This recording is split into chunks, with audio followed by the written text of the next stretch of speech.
noite, professor. Eu vou falar agora um pouquinho sobre o torque ou momento, né, que é a mesma coisa que a gente viu, ele está incluso nos assuntos que a gente viu em aula, tá? Então, o torque, uma ideia básica do torque é que ele mede a capacidade de uma força de produzir uma rotação.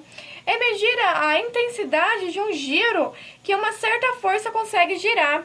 Tá? Então, se a gente pegar vamos considerar algum ponto desprezível, do tamanho desprezível do meu ponto de vista, a única coisa que ele consegue fazer é só simplesmente se mexer, tá? Ele não tem uma força suficiente para ele girar, por exemplo.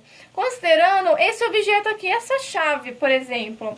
Essa chave, a gente pode considerar um torque nela da seguinte maneira: ela tem que ter uma distância, e a distância também é chamada de braço de alavanca, tá? Então, ela precisa ter a distância, a força, para a força existir, ela precisa ter uma distância, ter o braço de alavanca.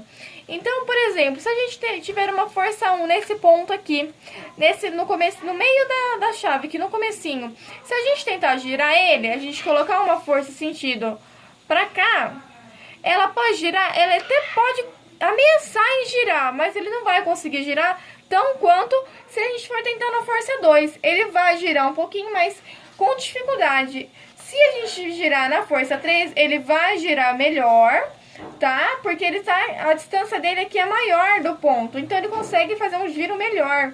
Lembrando que, por exemplo, essa força 4 aqui saindo da chave e ela formar um ângulo de 90 graus com uma distância, a gente sabe que o momento ele é igual a zero, tá? Ele não vai ter força aqui suficiente, ele vai ser igual a zero.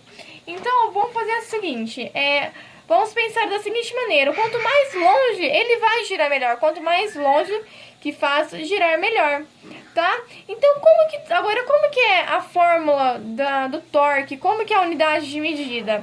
Então, fica da seguinte maneira: o torque, ou o momento, vai ser igual a força vezes a distância, ou o braço de alavanca, tá? Então, a força, ela é medida em newtons, tá? E o D, que é a distância, é medida em metros.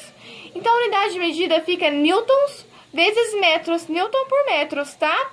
O D é braço de alavanca e F é a força, como eu acabei de dizer. A gente tem esse símbolo também no Halliday, por exemplo.